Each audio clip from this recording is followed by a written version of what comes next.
Hi there, my name is Peter Boskus and I am the broker and owner of a small residential real estate company located in Columbia, Maryland.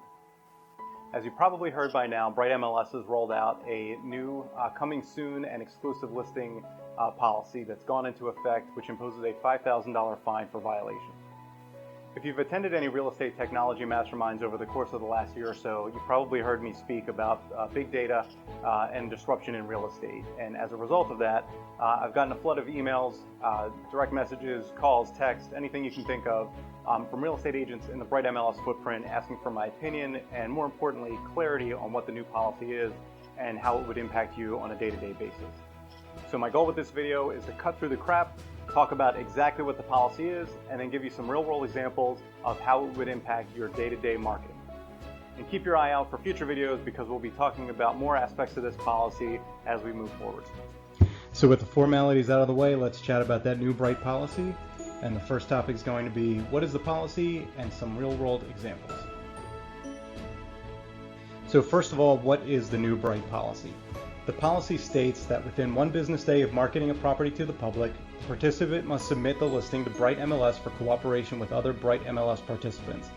Public marketing includes, but is not limited to, flyers displayed in windows, yard signs, digital marketing on public-facing websites, brokerage website displays, including IDX and VOW, digital communications marketing, which is email blasts, multi-brokerage listing sharing networks, and applications available to the general public.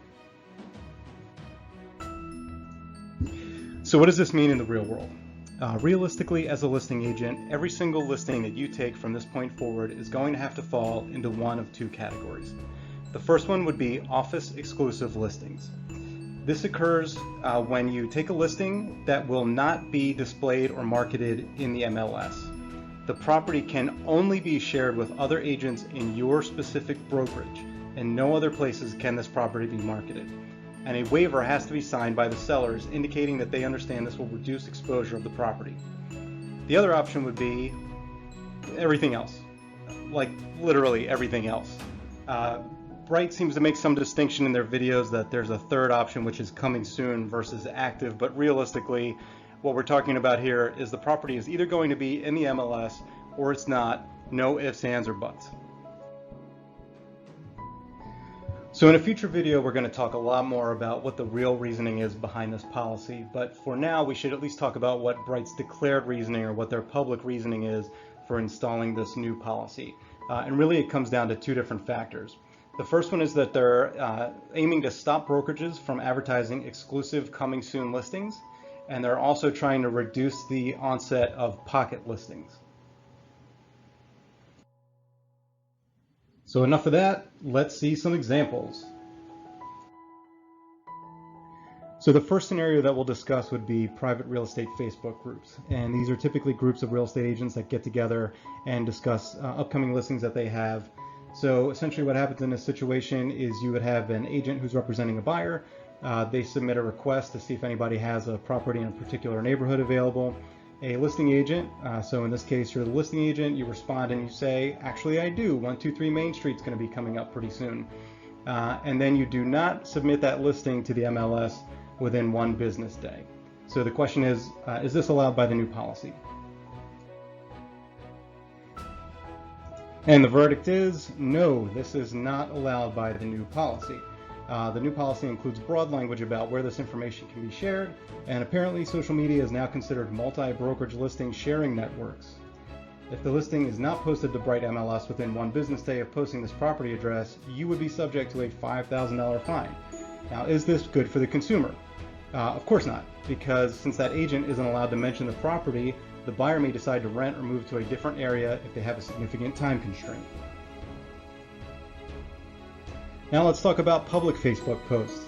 Let's say you happen to be at one of your upcoming listings, you're walking around, you're feeling good that day, and you decide to take a selfie, and you post that selfie picture to Facebook. You post on your Facebook, I can't wait to show you my new listing that's coming on the market next month, but you do not add it to Bright within 1 business day. Is this allowed by the new policy? And the verdict is no, this is not allowed by the new policy. Even though you didn't list any details about the property at all, this is still considered marketing by Bright. And if the listing is not posted to Bright MLS within 1 business day of posting this post, you would be subject to a $5,000 fine. So now let's talk about logistics of having your property marketed for sale. Let's say, for instance, that you have a new listing coming up and you anticipate that that listing is going to go live on a Friday. So you order your sign to be installed on Friday. Your signpost installer, due to a clerical error, accidentally installs the post on Wednesday but doesn't tell you about it. You did not put the listing in Bright MLS until Friday because you didn't know that the sign was already posted. Is this allowed by the new policy? The verdict is, nope, that is not allowed. Your yard sign is considered marketing, and once the sign has been installed on the property, it has to be listed in Bright MLS within 1 business day. Since the listing hadn't been posted to Bright MLS within 1 business day, you would be subject to a $5,000 fine. So let's talk about a different type of marketing, which would be email blasts, which are specifically called out in the new language. So let's say over the course of your 10-year career, you have amassed a network of 15 to 20 investors who are looking for properties in disrepair that need to be fixed and eventually flipped.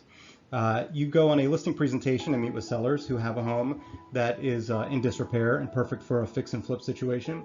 But during your discussion, the sellers tell you that they do not want the property listed in the MLS because of privacy concerns. So you reach out to your network of investors you've cultivated over the years and you tell them about this potential property. But you do not put it in the property in Bright MLS within 1 business day. Is this a violation? Hell yeah, this is a violation. The new policy does not allow any type of marketing without the property being subsequently listed in Bright MLS within 1 day. So in this situation, because you sent out an email blast to your investor network and it wasn't posted to Bright MLS within 1 business day, you would be subject to a $5,000 fine. Now the interesting thing here is that Bright MLS makes a distinction between an email blast and an individual communication. So you are allowed by their policy to call up your 15 investors individually and tell them about this property. But for some reason, you are not allowed to send them a mass email. Essentially, all they're accomplishing here is making things much more difficult for you and not actually accomplishing their intended goal. Now let's talk about pocket listings. Let's say we have an agent who's marketing a property on a Friday morning through channels like Zillow, Craigslist, email blasts, etc. And he plans on having open houses Saturday and Sunday, and he's only marketing this to the public. He has not put this property into Bright MLS yet. It's a busy market, so he gets a bunch of people come through the open house, and during that weekend he secures a buyer Sunday evening and ratifies a contract for the seller, which, as we know, is called a pocket listing achieved. And then on Monday morning the agent enters the property into Bright MLS. Is this a violation? No, this is not a violation. This is actually totally allowed.